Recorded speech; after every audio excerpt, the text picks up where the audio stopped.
Alhamdulillah wassalatu wassalamu rasulullah.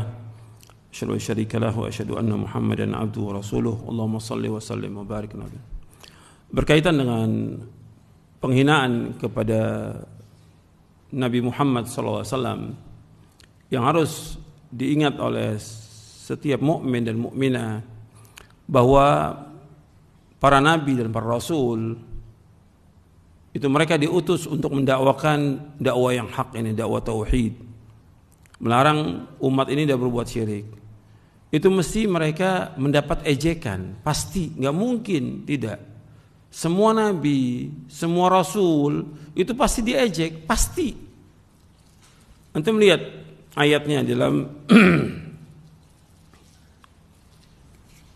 di dalam surah Al-Hijr. Dalam surah Al-Hijr ayat 11. Allah berfirman, "Wa ma ya'ti min rasulin illa kanu bihi yastahzi'un." Dan tidaklah datang kepada mereka seorang rasul melainkan pasti diejek. Surah Al-Hijr ayat 11. Kemudian dalam surah Yasin di ayat 30, "Ya hasratan 'alal ibad ma ya'ti min rasulin illa kanu bihi yastahzi'un." Alangkah ruginya hamba-hamba ini. Tidaklah datang seorang pun dari seorang rasul melainkan mereka ejek. Begitu juga dalam surah Az-Zukhruf di ayat 6 dan 7, "Wa may yatimin nabiyyin illa kanu biyastahzi'un." Dan tidak datang seorang nabi pun melainkan mereka ejek. Arti ini sudah merupakan sunatullah. Setiap nabi, setiap rasul pasti diejek oleh kaumnya, juga oleh orang-orang kafir, itu pasti diejek. Maka bagaimana kita sebagai orang Islam, kewajiban kita membela Nabi dengan melaksanakan perintahnya, menjauhkan larangannya. Berkaitan dengan orang yang mengejek, kalau memang itu penguasa punya kekuasaan, orang itu secara hukum syar'i itu dibunuh, hukum syar'i. Tapi yang melakukan siapa? Ulul amri. Berkaitan dengan ini juga ulul amri yang melakukannya, bukan kita. Ulul amri yang melakukannya. Atau ada persetujuan dari ulul amri, seperti terjadi zaman Nabi SAW. Ada seorang sahabat, dia mempunyai budak. Budak ini selalu mengejek, mencela, melaknat Nabi Muhammad SAW. Dibunuh oleh dia. Kemudian dilaporkan, ya Rasulullah, budak saya begini-begini. Kata Nabi SAW, damu hadar, darahnya sia-sia, nggak ada kisos, nggak ada tuntutan. Artinya menunjukkan bahwa orang yang mencela Nabi, menghina Nabi, hukumannya hukum apa? Bunuh.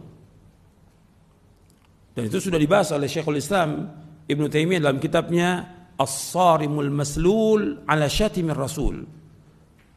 As-Sarimul Maslul, pedang yang terhunus bagi orang yang mencela Rasulullah Sallallahu Alaihi Wasallam. Ini orang yang paling mulia di muka bumi. Dari seluruh makhluk yang ada, yang paling mulia Rasulullah SAW. Paling mulia. Kita wajib untuk membela Nabi. Tapi dengan apa kita membelanya? Dengan melaksanakan perintah, menjauhkan larangannya. Kalau kita punya kekuatan seperti para sahabat di zaman Nabi, bela dengan hartanya, dengan dirinya. Mereka bela. Kalau ada yang mencela, ya dibunuh. Dan orang yang mencela Nabi itu pasti dia binasa, pasti celaka, pasti itu. Antum mesti yakin itu bahwa orang yang mencela Nabi itu pasti binasa. Allah sudah menyebutkan dalam Al-Quran bahwa orang yang mencela Nabi itu Allah nanti yang akan mengazabnya. Allah sebutkan di dalam surah Al-Hijr di ayat 95, "Inna kafainakal mustahzi'in." Inna kafainakal mustahzi'in. Kami yang mencukui kamu terhadap siapa? Orang-orang yang mengejek, mencela, memperolok-olok Nabi Muhammad SAW. Siapa yang tanggung di sini? Allah. Inna, kami, kata Allah. Artinya Allah nanti akan menyiksa mereka. Jadi urusan di sini Allah. Kita nggak punya kekuatan, nggak punya kemampuan, nanti Allah.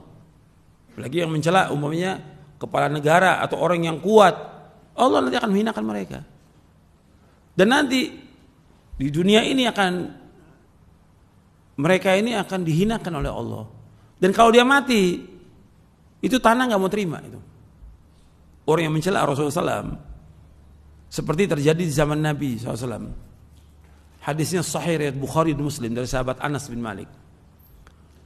Ada orang Nasrani masuk Islam, udah baca surah Al-Baqarah, sudah baca surah Al-Imran, kemudian jadi penulis Nabi Muhammad SAW.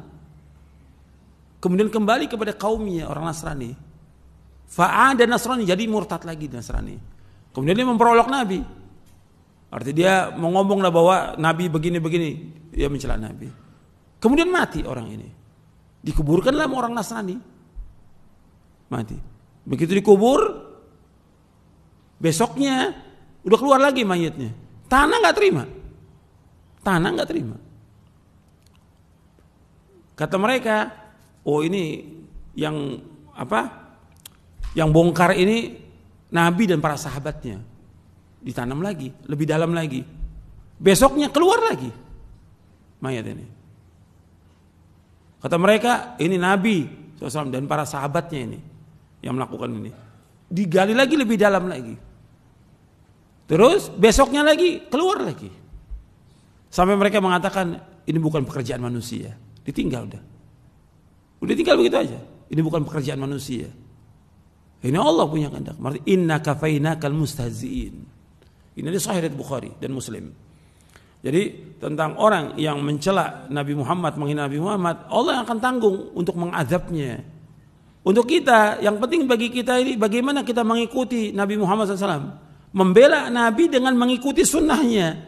Kita semua cinta Nabi. Sekarang bentuk kecintaan kita bagaimana Allah sebutkan dalam surah Ali Imran ayat 31. Qul in kuntum tuhibbunallaha fattabi'uni yuhibbukumullah yaghfir lakum dzunubakum wallahu ghafurur rahim.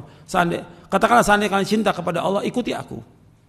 Jadi Allah akan cinta kepada kamu. Allah akan mengampuni dosa kamu dan Allah Maha Pengampun dan Penyayang. Artinya ittiba kepada Nabi. Sekarang kita introspeksi pada diri kita.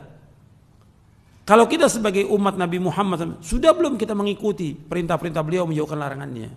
Kalau sudah ada hadis Nabi, kita ikut apa enggak ini? Apa tunggu dulu nanti? Kita enggak ikut.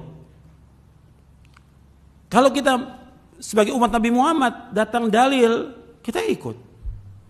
Ada larangan, kita tinggalkan. Nabi sudah melarang perbuatan beda, kita tinggalkan, jangan berbuat beda. Kalau betul kita cinta kepada Nabi, jangan mengadakan perbuatan beda. Jangan melakukan perbuatan syirik, jangan mengadakan perbuatan beda. Kenapa? Allah dan Rasulnya melarang. Kalau kita cinta Nabi, jauhkan perbuatan syirik. Kalau kita cinta Nabi, jauhkan perbuatan beda. Itu bentuknya cinta kepada Nabi SAW.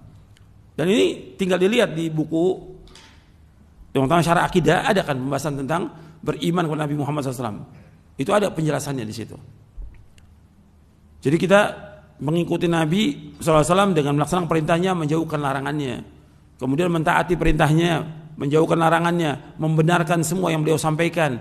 Kita beribadah, wajib beribadah menurut apa yang beliau syariatkan. Kita memperbanyak salawat kepada Rasulullah SAW. Kemudian kita nggak boleh berbuat bid'ah, nggak boleh kita gulu berlebihan kepada Nabi Muhammad SAW. Itu bentuk cinta dan pembelaan kita kepada Rasulullah SAW. Itu yang penting. Adapun berkaitan dengan masalah memboikot barang-barang itu bukan urusan kita. Itu urusannya siapa? Ulil amri. Nggak bisa memboikot barang itu pribadi kita atau kelompok, nggak boleh. Pada asalnya jual beli hukumnya apa? Halal. Nabi sendiri jual beli nggak dengan Yahudi? Jual beli. Padahal Yahudi sangat benci kepada Nabi Muhammad SAW. Sampai di akhir-akhir hayat Nabi, mereka buat makanan, perempuan Yahudi ini diracun makanannya. Diundang Nabi untuk makan. Nabi makan dijaga sama Allah. Tapi sahabat banyak yang mati. Bencinya. Tapi tetap Nabi nggak mengatakan boikot Yahudi. Nggak ada itu. Tetap Nabi Muhammad. Sampai di akhir hayatnya, hadis riwayat Bukhari. Hadis sahih riwayat Bukhari. Nabi baju besi tergadai sama siapa? Yahudi. Menunjukkan muamalah tetap berjalan dengan orang kafir.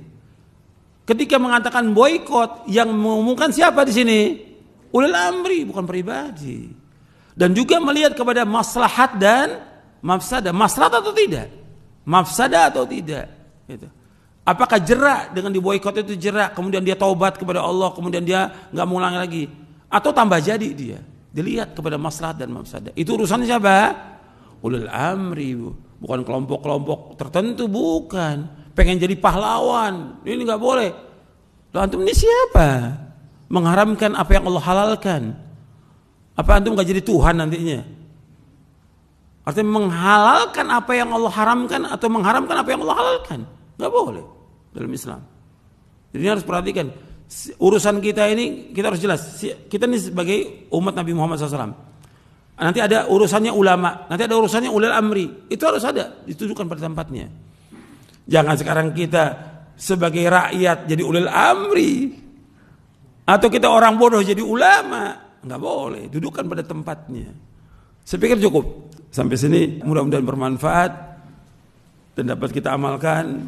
Kurang lebihnya saya mohon maaf. Wassalamualaikum Muhammadin sallallahu alaihi wasallam. Subhanakallahumma bihamdik asyhadu an la ilaha illa anta astaghfiruka wa atubu ilaik. Assalamualaikum warahmatullahi wabarakatuh.